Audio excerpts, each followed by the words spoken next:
نحمده ونصلي على رسوله الكريم اما بعد فاعوذ باللہ من الشیطان الرجیم بسم اللہ الرحمن الرحیم وما خلقت الجن والانس الا لیعبدون صدق اللہ العظیم۔ میرے بھائیو، دوستو، بزرگوں، اللہ رب العزت نے ہمیں اس دنیا میں ایک مقصد کے تحت پیدا کیا ہے۔ اللہ تعالیٰ نے خود قرآن مجید میں فرما دیا کہ میں نے جنوں اور انسانوں کو محض اپنی عبادت کے لیے پیدا کیا ہے۔ تو میرے بھائیو، ہمیں چاہیے کہ ہم جس مقصد کے لیے پیدا کیے گئے ہیں ہم اس مقصد کو اللہ تعالیٰ کے بتائے ہوئے طریقوں پر پورا کرنے والے بن جائیں۔ تو میرے بھائیو، جیسا کہ آپ کو یاد ہوگا کہ ہم نے پچھلی مرتبہ سورۃ البقرہ کی تفسیر پڑھی تھی، پہلے رکوع کی۔ تو آج ہم لوگ سورۃ البقرہ کے دوسرے رکوع سے تفسیر شروع کرنے جا رہے ہیں۔ اللہ تعالیٰ سے دعا ہے کہ اللہ تعالیٰ ہمیں اس کو سننے، اس کو سمجھنے اور اس کو پورا کرنے اور اس پر عمل کرنے کی توفیق عطا فرمائے۔ تو چلیے شروع کرتے ہیں۔ بسم اللہ الرحمن الرحیم۔ وَمِنَ النَّاسِ مَن يَقُولُ آمَنَّا بِاللَّهِ وَبِالْيَوْمِ الْآخِرِ وَمَا هُمْ بِمُؤْمِنِينَ، کہ کچھ لوگ تو وہ ہیں جو کہتے ہیں کہ ہم اللہ پر اور یوم آخرت پر ایمان لائے، حالانکہ وہ حقیقت میں مومن نہیں ہیں۔ یعنی کہ اور لوگوں میں سے بعض ایسے بھی ہیں جو کہتے ہیں کہ ہم ایمان لائے اللہ پر اور آخری دن پر، آخری دن سے مراد آخرت کے دن پر، حالانکہ وہ بالکل ایمان والے نہیں ہیں، بلکہ چال بازی کرتے ہیں اللہ سے اور ان کے لوگوں سے جو ایمان لا چکے ہیں۔ اس کے بعد اللہ تعالیٰ نے فرمایا یخادعون اللہ والذین آمنوا وما یخدعون الا انفسهم وما یشعرون، کہ وہ اللہ کو اور ان لوگوں کو جو واقعی ایمان لا چکے ہیں دھوکہ دیتے ہیں، اور حقیقت تو یہ ہے کہ وہ اپنے سوا کسی اور کو دھوکہ نہیں دے رہے، لیکن انہیں اس بات کا احساس نہیں ہے۔ یعنی واقعے میں کسی کے ساتھ بھی چال بازی نہیں کرتے بجز اپنی ذات کے، اور وہ اس کا شعور نہیں رکھتے۔ یعنی اس چال بازی کا انجام بد خود اپنے آپ کو ہی بھگتنا پڑے گا۔ یہ ان کافروں کے بارے میں اللہ تعالیٰ فرما رہے ہیں، ان منافقوں کے بارے میں اللہ تعالیٰ فرما رہے ہیں جو خود کو ایمان والا ظاہر کرتے ہیں جب وہ مسلمانوں کے ساتھ ہوتے ہیں، اور جب وہ اپنے بھائیوں کے ساتھ یعنی اپنے منافق دوسرے منافقوں کے ساتھ جا کے ملتے ہیں تو پھر یہ کہتے ہیں کہ ہم تو تمہارے ہی ساتھ ہیں۔ پھر اللہ تعالیٰ فرماتے ہیں فی قلوبہم مرض فزادہم اللہ مرضا ولہم عذاب علیم بما کانوا یکذبون،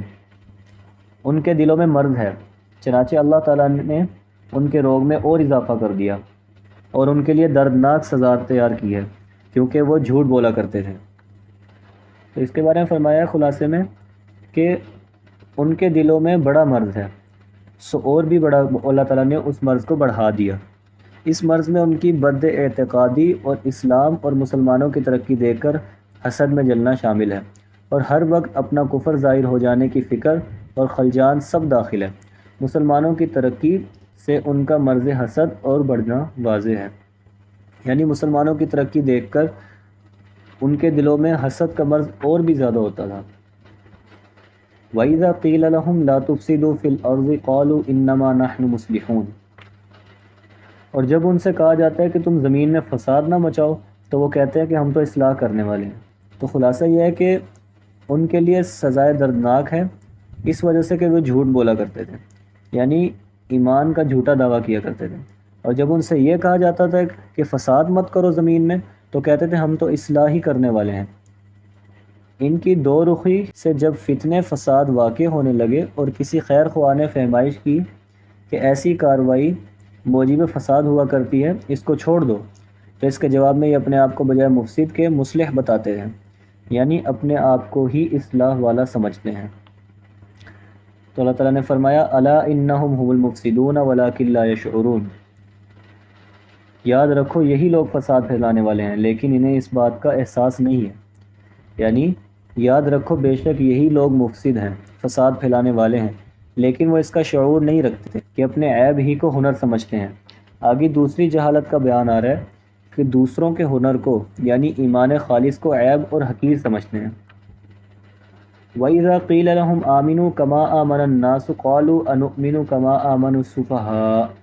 أَلَا إِنَّهُمْ هُمُ السُّفَهَاءُ وَلَكِنْ لَا يَعْلَمُونَ، اور جب ان سے کہا جاتا ہے کہ تم بھی اسی طرح ایمان لے آؤ جیسے دوسرے لوگ ایمان لائے ہیں، تو وہ کہتے ہیں کیا ہم بھی اسی طرح ایمان لائے جیسے بیوقوف لوگ ایمان لائے ہیں۔ خوب اچھی طرح سن لو، اللہ تعالیٰ فرما رہے ہیں خوب اچھی طرح سن لو، یہی لوگ بیوقوف ہیں لیکن وہ یہ بات نہیں جانتے۔ تو اس کی تفسیر میں فرمایا ہے کہ اور جب ان سے کہا جاتا ہے کہ تم بھی ایسا ہی ایمان لے آؤ جیسا ایمان مسلمان لے کر آئے ہیں، تو کہتے ہیں کہ کیا ہم ایمان لائیں ان لوگوں کی طرح جو بے وقوف ہیں۔ تو اللہ تعالیٰ نے پھر ان کے بارے میں فرما دیا کہ یاد رکھو کہ بے شک یہی بے وقوف ہیں،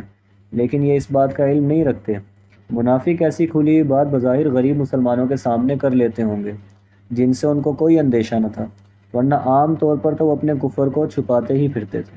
وَإِذَا لَقُوا الَّذِينَ آمَنُوا قَالُوا آمَنَّا وَإِذَا خَلَوْا إِلَىٰ شَيَاطِينِهِمْ قَالُوا إِنَّا مَعَكُمْ إِنَّمَا نَحْنُ مُسْتَهْزِئُونَ۔ اور جب یہ ان لوگوں سے ملتے ہیں جو ایمان لا چکے ہیں تو کہتے ہیں کہ ہم ایمان لے آئے، اور جب یہ اپنی شیطانوں کے پاس تنہائی میں جاتے ہیں تو کہتے ہیں کہ ہم تمہارے ساتھ ہیں، ہم تو مذاق کر رہے تھے۔ یعنی جب وہ منافقین ان لوگوں سے ملتے ہیں جو ایمان لائے تو کہتے ہیں کہ ہم تو تمہاری ہی طرح ایمان لے کر آئے ہیں، اور لیکن جب یہ خلوت میں پہنچتے ہیں، اپنے شریر سرداروں کے پاس پہنچتے ہیں تو کہتے ہیں کہ ہم بے شک تمہارے ساتھ ہیں، ہم تو مسلمانوں سے صرف استہزاء یعنی مذاق کیا کرتے ہیں۔ یعنی ہم مسلمانوں سے بطور مذاق کہہ دیتے ہیں کہ ہم ایمان لائے ہیں، ورنہ ہم تو تمہارے ہم مشرب ہیں۔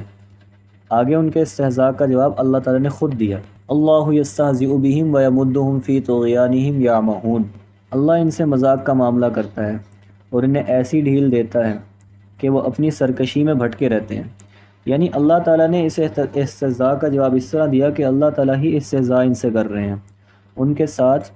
اور ڈھیل دیتے چلے جاتے ہیں ان کو، اس لیے وہ ڈھیل دیتے ہیں اللہ تعالیٰ کہ وہ اپنی سرکشی میں حیران اور سرگرداں ہو رہے ہیں، اور وہ اللہ کا استہزاء یہی ہے کہ ان کو مہلت دی جا رہی ہے۔ جب وہ خوب کفر میں کامل ہو جائیں اور جرم سنگین ہو جائے، اس وقت اچانک پکڑ لیے جائیں گے، کیونکہ اللہ تعالیٰ کا یہ فعل ہے ان کے استہزاء کے مقابلے میں، اس لیے ان کو استہزاء کے عنوان سے ہی تعبیر کیا گیا۔ اس کے بعد اللہ تعالیٰ فرماتے ہیں اولئک الذین اشتروا الضلالۃ بالہدی فما ربحت تجارتہم وما کانوا مہتدین۔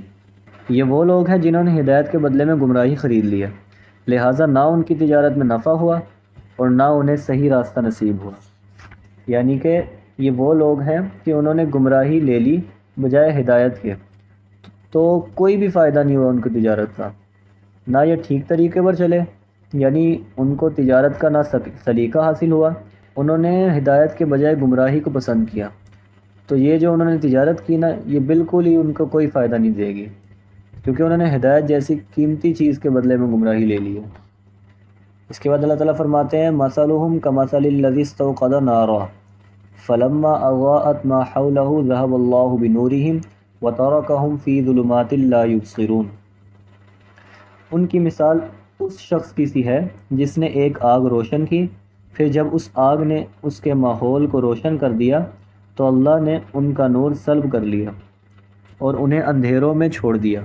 کہ انہیں کچھ سجائی نہیں دیتا۔ یعنی کہ ان کی حالت اس شخص کی حالت کے مشابہ ہے جس نے کہیں پر تو آگ جلائی، پھر جب روشن ہوگی آگ اور اس آگ نے اس شخص کے ارد گرد سب چیزوں کو روشن کر دیا، تو ایسی حالت میں اللہ تعالیٰ نے ان کی بینائی کو سلب کر لیا، ان کی روشنی کو سلب کر لیا اور ان کو چھوڑ دیا، اور وہ اندھیروں میں پھرتے رہتے ہیں، ادھر ادھر بھاگتے رہتے ہیں اور انہیں کچھ بھی نہیں نظر آتا۔ تو جس طرح یہ شخص اور اس کے ساتھی روشنی کے بعد اندھیرے میں رہ گئے، اسی طرح منافقین حق کے واضح ہو کر سامنے آ جانے کے بعد بھی گمراہی ہی کے اندھیروں میں جا پھنسے، اور جس طرح آگ جلانے والوں کی آنکھ، کان، زبان اندھیرے میں بیکار ہو گئے، اسی طرح گمراہی کے اندھیروں میں پھنس کر ان کی بھی یہی حالت ہو گئی۔ پھر اللہ تعالیٰ فرماتے ہیں صم بکم عمی فہم لا یرجعون، وہ بہرے ہیں، گونگے ہیں، اندھے ہیں، چنانچہ اب وہ واپس نہیں آئیں گے۔ یعنی کہ گویا کہ وہ بہرے ہو گئے، گونگے ہو گئے، بہرے سے مراد کہ وہ سن نہیں سکتے، گونگے سے مراد کہ وہ بول نہیں سکتے، اور اندھے سے مراد کہ اب وہ کچھ بھی نہیں دیکھ سکتے۔ اب یہ واپس حق کی طرف نہیں لوٹیں گے کہ ان کے حواس حق کو دیکھنے، سننے اور سمجھنے کے قابل نہیں رہے۔ یہ مثال تو ان منافقین کی تھی جو خوب دل کھول کر کفر پر جمے ہوئے تھے، کبھی ایمان کا دھیان بھی دل میں نہیں آتا تھا۔ آگے منافقین کے اس گروہ کی مثال ہے جو فی الواقع تردد میں تھے، کبھی کبھی اسلام کی حقانیت دیکھ کر اس کی طرف مائل ہونے لگتے تھے، پھر جب اغراض نفسیانی کا غلبہ ہوتا تو یہ میلان بدل جاتا تھا۔ ان کے بارے میں اللہ تعالیٰ فرما رہے ہیں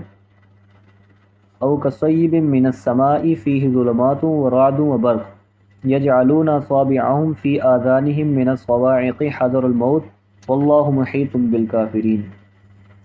پھر اللہ تعالیٰ نے فرمایا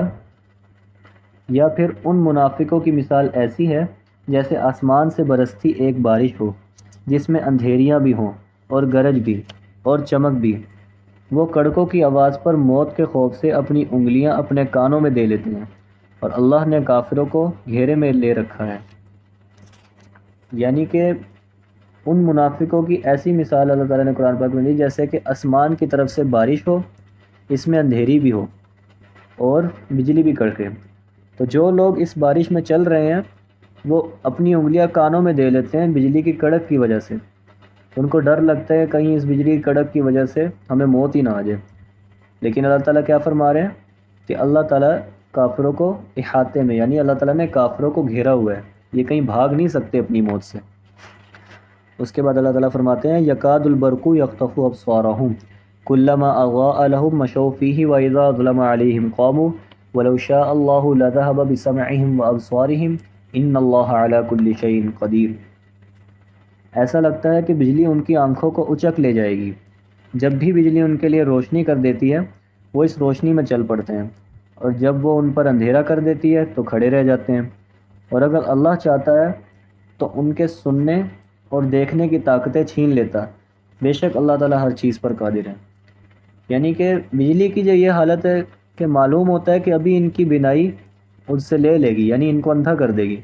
جہاں ذرا ان کو بجلی کی چمک ہوئی تو اس کی روشنی میں چلنا شروع کر دیں، اور اگر اللہ ارادہ کرے تو ان کے کان اور آنکھ سب سلب کر لیں۔ بلا شبہ اللہ تعالیٰ ہر چیز پر قادر ہے۔ تو جس طرح یہ لوگ کبھی طوفان یا کبھی اور کسی چیز سے چلنے سے رہ جاتے ہیں، کبھی موقع پا کر آگے چلنے لگتے ہیں، تو یہی حال ان متردد منافقین کا ہے۔ یعنی متردد منافقین کے بارے میں فرما رہے ہیں کہ جیسا کہ بجلی چمکے تو یہ چلنے لگ جاتے ہیں، اور جب بجلی بند ہو جائے، اندھیرا ہو جائے تو یہ رک جاتے ہیں۔ یعنی کہ جب اسلام کو ترقی حاصل ہو تو یہ بھی اپنے آپ کو مومن کہنے لگتے ہیں، لیکن جب ان کا دل بدل جائے، ان کے حالات بدل جائیں، مسلمانوں پہ تھوڑی سی مشقت آ جائے تو پھر یہ کہتے ہیں نہیں نہیں ہم تو اپنے ہی مذہب پر ٹھیک ہیں۔ تو میرے بھائیو، یہاں پر سورۃ البقرہ کے آج ہم نے 2 رکوع کی تفصیل پڑھی ہے۔ اللہ تعالیٰ سے دعا ہے کہ اللہ تعالیٰ ہمیں اس تفصیل کو سننے، اس کو سمجھنے اور اس پر عمل کرنے کی توفیق عطا فرمائے۔ وآخر دعوانا ان الحمد للہ رب العالمین۔